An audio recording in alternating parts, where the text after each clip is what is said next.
Ladies and gentlemen, welcome to an exciting journey into the fascinating and bustling world of Victorian and Edwardian London. During this period, London became a global political, financial, and trading capital. It was a time of great power and wealth for Britain as it expanded its empire across the globe. It was also a period of rapid advancement in science, industry, and the arts, and saw much political and social reform. Many of these advances have helped to shape the world as we know it today.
Thank you so much for watching.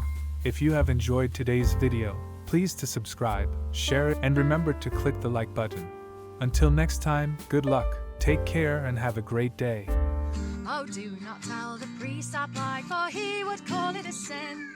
For we've been up in the woods all night, conjuring summer in, and we bring you news from word of mouth, good news for cattle and corn. For now is the sun come up from the south by oak and ash and thorn. Sing oak and ash and thorn, good sir, all over midsummer's morn. England shall bide till judgment tide by oak and ash and thorn.